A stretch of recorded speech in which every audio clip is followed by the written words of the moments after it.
Hey, if you're about to watch this, chances are you are a food creative or you're a designer working with food, chef with a creative mission. And I want to talk about the downside of food and design. Something that we don't really speak about, but I wonder if maybe you recognize this.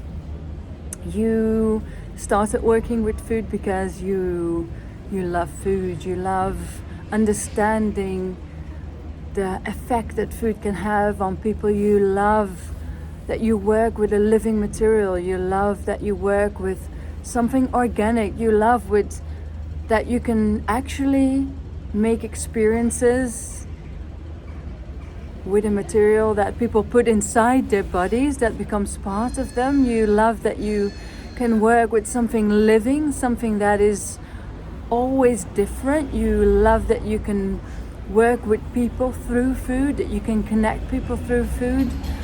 You become excited when you think about food, and when you think about food and your creative powers, you imagine that you can explore and that you can create with food. You imagine that you can experiment with food, that you can play with it, that you can truly be creative. But then, whether this is maybe the reason why you started working with food and design, maybe the reality can sometimes be that because you just started with food and design and people like what you do, they started asking you to do creative catering, which is fun, which is great.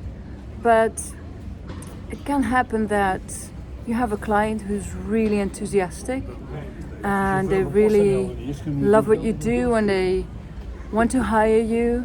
But then once you actually crafted a really good proposal for them, they say, yeah, we do really like it, but yeah, we also just want to know, be really sure that people get enough food, and actually our logo is pink, so can't you make pink food for us?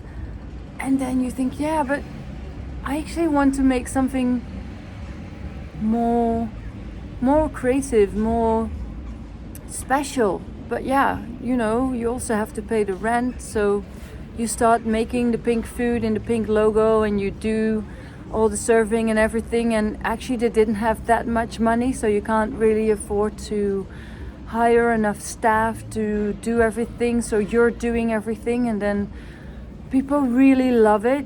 They really love what you do, but then the soup is not warm because the electric cables didn't work in the kitchen because you're working on location and people don't really see your concept anymore, and then they start complaining because the soup's cold, because yeah, obviously you want to have warm soup. And in the end, you wonder, why did I even start doing this? Why did I want this? Of course it's important that soup is tasty and warm, but that's not what you were in for this. You were doing this because you had a vision, you were doing this because you wanted to enchant people with food, not because you wanted to make pink food.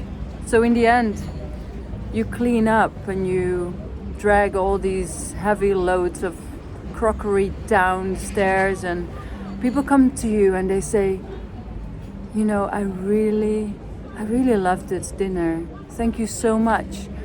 Can you also work for me? I actually have a children's party, and my son is turning 12, and we have a pirates theme. Can you please do our pirates theme party? We don't have a lot of money though, but we're really nice people. We do have a budget of €2.50 for the party. Can you please come and make something? Okay, I don't know if this happened to you, but it happened to me. I know how it is, when you have a creative vision, but you also just have to deal with reality, and and you're running your ass off, and all you want to do is actually create meaningful food experiences. You want to create meaningful projects with a vision, and reality gets you to a space where you're dragging around stuff. And I'm not saying that catering is not important. I think I have so much respect for caterers. I have so much respect for chefs. I have so much respect for anybody working with food. I know how hard it is. But I also know that when you're a creative person, this is not necessarily what you want to do. You might want to create the next thing. You want to create the next inspiring thing. I have had restaurants for 7 years. I've done many caterings just to pay my bills. And I know how hard it is, especially when you're pioneering, especially when you're doing something new, to show people what you can do, to show people your creative vision beyond just serving things for people to fill their bellies. And there is a big gap between this struggle and where you want to be. You know, you want to be in a space where you can actually explore with food. You want to be in a space where you can be inspired, when you can go to conferences and get inspiration, or where you can go and just walk around and pick things and put them in your mouth to feel inspired by wild food in the streets, for example. That's what you want to do. You want to have time to create. You want to have time to reflect. You want to have time to travel. You want to have time and also money to do these things. You want to maybe go and work on a farm for a day to understand really how things grow, because this is your passion. This is why you got into this in the first place.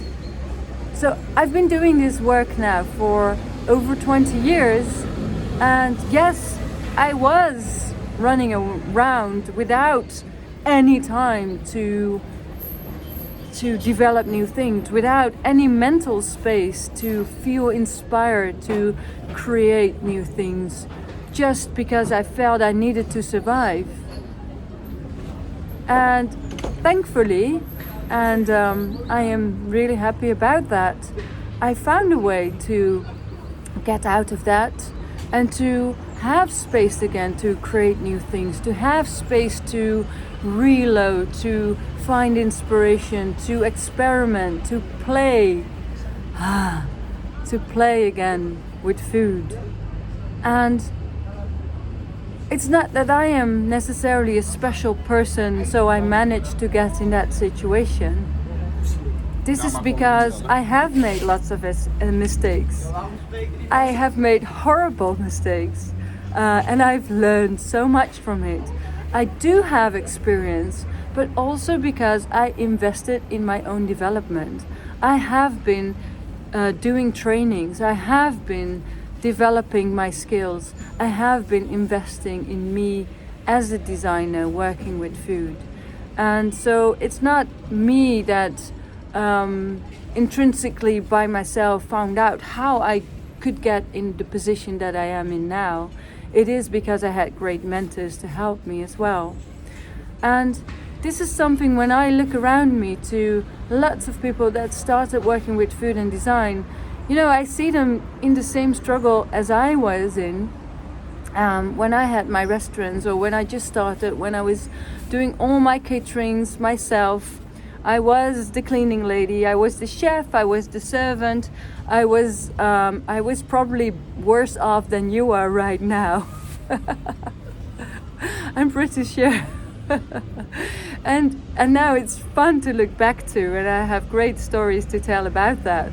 But I'm also really happy that I am not in there anymore.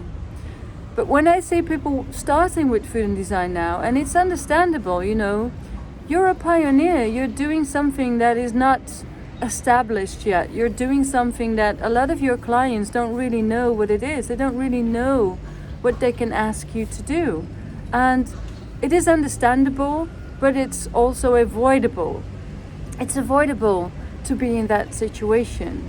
And that's also why I started the Dutch Institute of Food and Design, because I can see people are in this situation, but it's really hard to get out of there. It's really hard, especially when you're working super hard, when you're working so hard to just make your living and to develop your creative career, to find the mental space to develop your career to the next level, and from there to the next level again.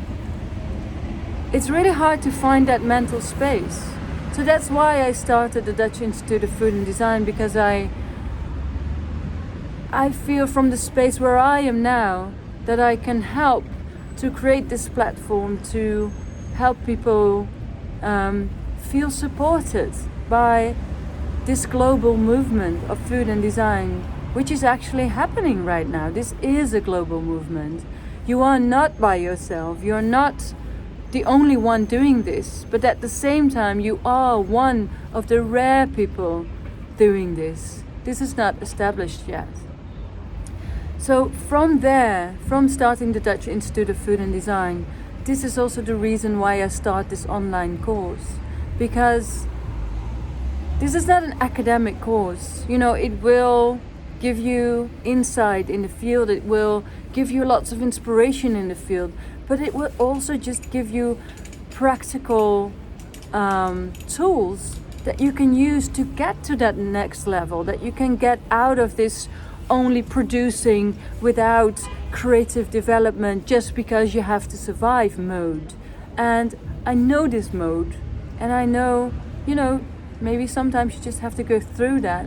And I also know you learn a lot from it, but I also know you don't want to stay in there, because eventually to develop yourself on a creative level, you just have to go to the next level, to empty your mental space, or to find this mental space to really develop your work in a deeper way. And once you do that, you can also develop your ability to explain to your clients what you do, and to train your clients to see what you do and also ask you for what you're good at.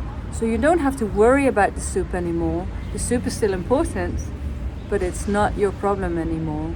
You know, you can focus on what you're good at. And that's really what I want to do with this course. I want to help people to develop their food and design practice, to become more skilled, but also to develop their practice to the level that they can keep on developing, and they don't just strand doing this and eventually find a job in a company because they just have to, you know, make a living. And I think that would really be a shame of this food and design energy and momentum that we have going on. So this is what I wanted to share with you on the downside that the downside that I know really well.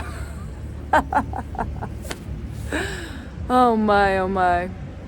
I think another time I will share you the stories of me driving in a minivan going to do a breakfast on the other side of the country, and I had like soft-boiled eggs in the back of my van, but I had to brake really hard and all the eggs were flying around my ears. Squashing on the front window. Yeah, those were the days. Well, eventually I served the eggs, and I just made sure all the eggshells were broken, and I called it design.